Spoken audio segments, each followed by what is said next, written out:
Hello everyone, welcome to my channel Study with V, and here I am Vanshika. So today we will discuss the syllabus of science of class 9th and 10th. Code number 086. तो आप यहाँ देख रहे हो, यहाँ पे science के बारे में हमें बताया गया है कि साइंस क्या है और साइंस क्या डेवलप करता है कि स्टूडेंट में, और बहुत सारी चीज़ें यहाँ बताई गई हैं। इसे आप लोग खुद पढ़ लेना। हम लोग आते हैं जर्नल इंस्ट्रक्शंस पे, ठीक है। तो फर्स्ट पॉइंट कहता है जर्नल इंस्ट्रक्शंस का कि आपके एनुअल एग्ज़ाम होंगे पूरे सिलेबस का, आपका किसी भी तरीके का टर्म 1 और टर्म 2 एग्ज़ाम नहीं होगा, जैसा कि पिछले बैच के बच्चों का हुआ था। और सेकंड पॉइंट आपका ये कहता है कि आपका पूरा जो एनुअल एग्ज़ाम होगा वो 80 मार्क्स का होगा और 20 मार्क्स आपको आपके इंटरनल असेसमेंट में मिलेंगे। और जो वो आपका 20 मार्क्स है इंटरनल असेसमेंट का, वो 5 मार्क्स पे 4 पार्ट में डिवाइड हो गया है। तो जो फर्स्ट 5 मार्क्स है आपके इंटरनल असेसमेंट का, वो ये कहता है कि आपका स्कूल 3 पीरियोडिक टेस्ट कराएगा, जिसमें से जो आपके बेस्ट 2 टेस्ट होंगे उस पे आपको आपके 5 मार्क्स मिलेंगे। सेकेंड पार्ट 5 मार्क्स का ये कहता है कि आपको आपके short test, oral quiz, concept of maps, project, इन सब चीज़ों पे जो आपके टीचर आपको प्रोवाइड करेंगे उस पे आपको 5 मार्क्स दिए जाएंगे। थर्ड पार्ट ये कहता है कि आपका थर्ड पार्ट ऑफ 5 मार्क्स आपको आपके प्रैक्टिकल और लेबोरेटरी वर्क्स पे मिलेगा, ठीक, जो आपके फाइनल रिजल्ट में ये सब आपको मिलेंगे। और फोर्थ पार्ट आपकी पोर्टफोलियो पे है, जो कि ये कह रहा है कि आपका टीचर आपको आपकी क्लास वर्क और जो भी आपको होमवर्क देता है या सैंपल वर्क देता है आपको करने के लिए, उस पे मिलेगा, ठीक। तो ये था आपका कुछ इंस्ट्रक्शन। अब हम आ जाते हैं क्लास 10 के सिलेबस पे। So let's start the syllabus of class 10। So unit number 1 chemical substance nature and behavior से आपका आएगा 25 मार्क्स के questions. Unit number 2 word of living से आपका आएगा 25 marks. Unit number 3 natural phenomena से आपका आएगा 12 मार्क्स। और unit number 4 effects of current से आपका आएगा 13 marks. Unit number 5 natural resources से आपका आएगा 5 मार्क्स का क्वेश्चन। इस तरीके से टोटल आपका 80 मार्क्स हो गया और आपके इंटरनल असेसमेंट पे आपको 20 मार्क्स मिलेगा, टोटल 100 मार्क्स हो गया। So start discussing the syllabus briefly of the class 10। तो हम लोग पहले स्टार्ट करेंगे केमिस्ट्री का सिलेबस। तो केमिस्ट्री का फर्स्ट चैप्टर आपका है chemical reaction and the equation. ये चैप्टर पूरा पढ़ना है, बस लास्ट का एक topic corrosion and the rancidity, page number 13 पे इस चैप्टर का टॉपिक पेज नंबर 13 का जो है वो आपका रिलेटेड है, ओके। अगर इसमें हम क्वेश्चंस की अगर हम इसमें बात करें तो क्वेश्चन नंबर 20 इस चैप्टर का क्वेश्चन 20, सॉरी ये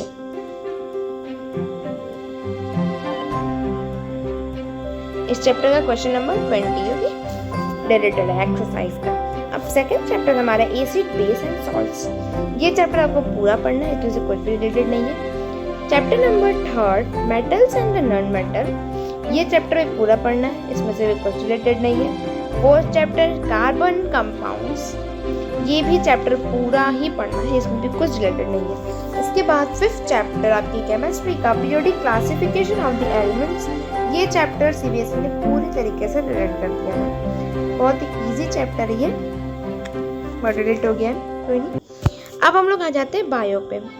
तो बायो का तुम्हारा फर्स्ट चैप्टर है लाइफ प्रोसेस। ये चैप्टर भी तुम्हें पूरा पढ़ना है, ओके। इस चैप्टर में भी तुम्हारा कुछ भी रिलेटेड नहीं है। सेकेंड चैप्टर जो है तुम्हारा control and the coordination chapter, ये चैप्टर भी पूरा पढ़ना है, इसमें भी कुछ रिलेटेड नहीं है। थर्ड चैप्टर तुम्हारा बायो का रिप्रोडक्शन, ये चैप्टर भी पूरा पढ़ना है, इसमें भी कुछ रिलेटेड नहीं है।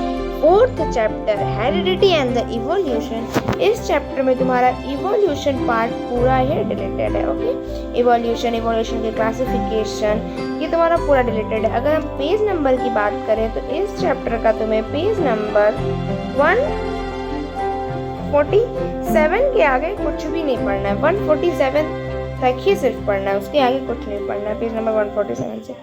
अगर इस चैप्टर के हम क्वेश्चंस की बात करें कि इस चैप्टर के तुम्हें कौन कौन से क्वेश्चंस करने हैं, कौन से क्वेश्चन नहीं करने हैं, तो क्वेश्चन नंबर 3, 5, 6, 7, 8 एंड 9, 3, 5, 6, 7, 8, 9 ये क्वेश्चंस एक्सरसाइज के तुम्हें इस चैप्टर के नहीं करने हैं। अब हम आ जाते हैं फिजिक्स पे, नेचुरल फिनोमेना।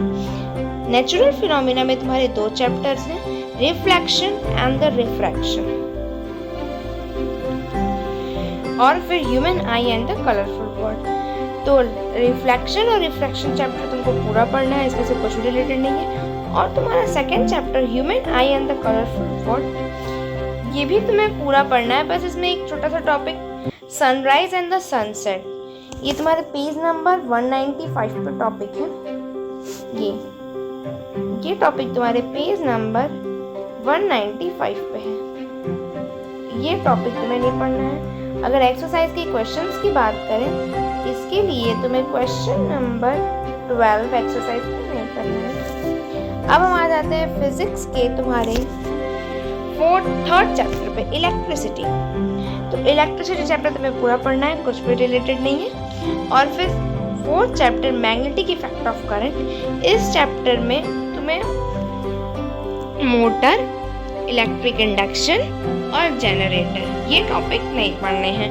पेज नंबर इस चैप्टर की मैं अगर बात करूं तो पेज नंबर 232 से 237 तक, पेज नंबर 232 से 237 तक तुम्हें नहीं पढ़ना है। एक्सरसाइज की अगर मैं क्वेश्चंस की बात करूँ इस चैप्टर के, तो क्वेश्चन नंबर 16, 11 एंड 12 ये क्वेश्चंस तुम्हें नहीं करने हैं। अब हम चैप्टर नंबर 14 पे आ जाते हैं, साइंस के केमिस्ट्री फिजिक्स के 5th चैप्टर पे, सोर्स ऑफ एनर्जी। ये चैप्टर तुम्हें पढ़ना ही नहीं है, पूरी तरीके से रिलेटेड है। अब एक लास्ट चैप्टर आवर एनवायरनमेंट, ये चैप्टर तुम्हें पूरा पढ़ना है। फिर तुम्हारी साइंस के बुक में एक और चैप्टर है sustainable management of the natural resources, ये चैप्टर पूरे तरीके से रिलेटेड है, ये नहीं पढ़ना है, ये टीचर के लिए नोट है। इसके आगे हम प्रैक्टिकल्स पे आ जाते हैं साइंस की। तो साइंस का जो पहला प्रैक्टिकल है वो तुम्हारा केमिस्ट्री से, वो तुम्हें ये कहता है कि तुम्हें पीएच वैल्यू फाइंड आउट करनी है, ठीक है।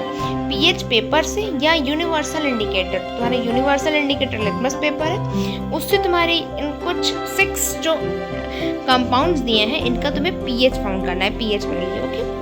फिर जो तुम्हारा सेकंड है वो तुम्हें कहता है तुम्हें एसिड और बेस HCl और NaOH इन दोनों की प्रॉपर्टीज को स्टडी करना है, ठीक है, रिएक्शन के थ्रू लिटमस पेपर से, जिंक मेटल से और सॉलिड सोडियम कार्बोनेट से। अब एक्सपेरिमेंट नंबर 2 पे आ जाते हैं हम। तो तुम्हें combination reaction, decomposition reaction, displacement reaction और डबल डिस्प्लेसमेंट रिएक्शन ये तुम्हें पढ़ना है और इस पे तुम्हें अपनी एक्टिविटी परफॉर्म करनी है, ठीक है, और इन्हें क्लासीफाई करना है।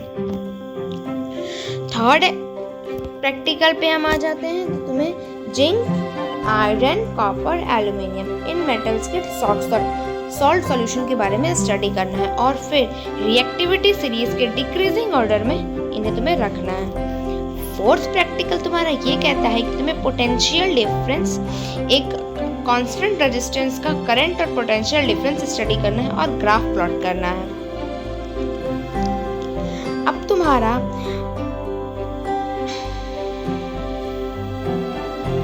फिफ्थ प्रैक्टिकल ये कहता है कि तुम्हें एक इक्विवेलेंट रेजिस्टेंस पता करना है अगर 2 रेजिस्टर सीरीज और पैरेलल में कनेक्टेड है तो। सिक्स्थ प्रैक्टिकल तुम्हें ये कहता है कि तुम्हें एक लीफ का स्टोमेटा देखना है, ठीक है, माइक्रोस्कोप में प्रिपेयर करना है। सेवंथ एक्सपेरिमेंट तुम्हें ये कहता है कि तुम्हें कार्बन डाइऑक्साइड का निकलना देखना है, रेस्पिरेशन के थ्रू आउट देखना है, ठीक है। अब प्रैक्टिकल नंबर 8 जो है तुम्हारा, ये तुम्हें एथेनोइक एसिड या एसिटिक एसिड की प्रॉपर्टीज को स्टडी करने के लिए कहता है।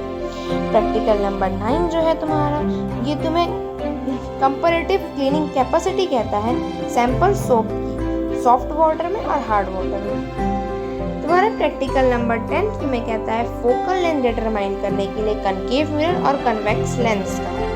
ठीक है, अगर ऑब्जेक्ट जो है वो अलग अलग डिस्टेंस पे रखा है तो। तुम्हारा प्रैक्टिकल नंबर 11 तुम्हें ये कहता है कि तुम्हें लाइट का पाथ ट्रेस करना है अगर वो रेक्टेंगुलर ग्लास स्लैब से जा रही है, और उसका एंगल ऑफ इंसिडेंस मेजर करना है, एंगल ऑफ रिफ्रैक्शन मेजर करना है, एंगल ऑफ इमर्जेंस मेजर करना है। ठीक है, और फिर तुम्हें उसके बाद रिजल्ट देखना है कि एंगल ऑफ इंसिडेंस रिफ्रैक्शन के इक्वल है या नहीं, ऐसे। ठीक है, प्रैक्टिकल नंबर तुम्हारा 12 कहता है कि तुम्हें बाइनरी फिजन देखना है एमीबा का, बर्डिंग देखना है ईस्ट और हाइड्रा का with the prepared slide. Microscope में स्लाइड प्रिपेयर होगी उसके थ्रू।